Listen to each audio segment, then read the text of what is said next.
যে ভালোবাসায় বেটার কোনো অপশন চুজ করার ব্যাপারটি থাকে, সেটা আসলে কখনো ভালোবাসাই নয়। সেটা আসলে কখনোই কোনো ভালোবাসাই ছিল না। কারণ ভালোবাসাটা হওয়া উচিত এমন, কোনো স্বার্থ ছাড়া, কোনো লোভ ছাড়া, কোনো কিছুর বিনিময় ছাড়া, যে আমি এটা পাবো, আমি এতটা পাবো, বেটার চাকরি, বেটার দেখতে হবে সে। সত্যিকারের ভালোবাসায় কম্প্যারিজন থাকতে নেই, কারোর সাথে কোনো কিছুর সাথেই তা তুলনা করতে নেই। কারণ সত্যিকারের ভালোবাসা কোনো কিছুর সাথেই তুলনা করার যায় না। সত্যিকারের ভালোবাসা তো একদম সত্যিকারের মতোই হওয়া উচিত একেবারে পবিত্র এবং শুদ্ধ, যেটাতে কোনো স্বার্থ থাকবে না। স্বার্থ ছাড়া ভালোবাসা, লোভ ছাড়া ভালোবাসা।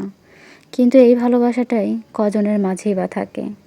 যারা সত্যিকারের ভালোবাসে তাদের পাওয়াটাই হয় না, আর যারা সত্যিকারের ভালোবাসে না তাদেরই হয়তো তাদের মনের মানুষগুলো পাওয়া হয়ে যায়। তাদের ভালোবাসার মানুষগুলো তারা পায়, কিন্তু তারা পেয়েও সেই মানুষটার মূল্য দিতে জানে না। হয়তো এমনটাই প্রকৃতির নিয়ম। আমাদের হয়তো মানুষের সহজাত প্রবৃত্তি হয়তো এমনই, আমরা হয়তো এমনটাই করতে অভ্যস্ত। ভালোবাসা এমন হওয়া উচিত, যেটা আমরা সত্যিকারের বলে থাকি, সেটা এমন হওয়া উচিত যে মানুষটাকে আমরা ভালোবাসি তার ভালো মন্দ সব কিছু নিয়েই তাকে ভালোবাসি। সে শারীরিকভাবে হতে পারে কোনো এক দিক থেকে প্রতিবন্ধী, কানে কম শোনে, চোখে কম দেখে, কিন্তু তারপরেও তার পাশে থাকা, তাকে সারা জীবন আপন করে নেয়া।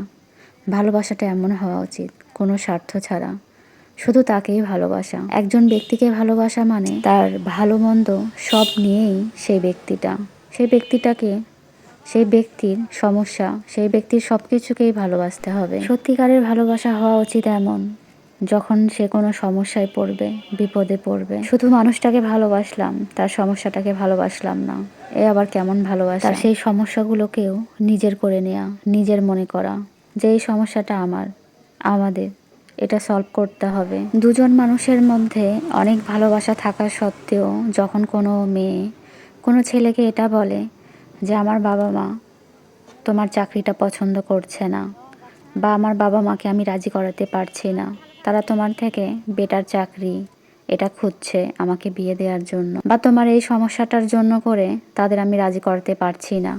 যে ভালোবাসাটা এমন হয় যে আমি তোমাকে ভালোবাসি, অনেক ভালোবাসি, কিন্তু এই ভালোবাসার পরও একটা অজুহাত দেয়া যে আমার বাবা মা মেনে নিচ্ছে না, আমার পরিবার মেনে নিচ্ছে না, আমি তাদের রাজি করাতে পারছি না, অথবা আমার বাবা মা তোমার চাকরিটা পছন্দ করছে না।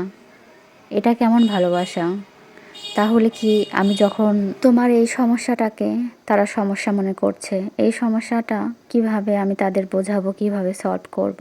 তাহলে তোমার কাছে আমার প্রশ্ন, এ কেমন ভালোবাসা তোমাদের?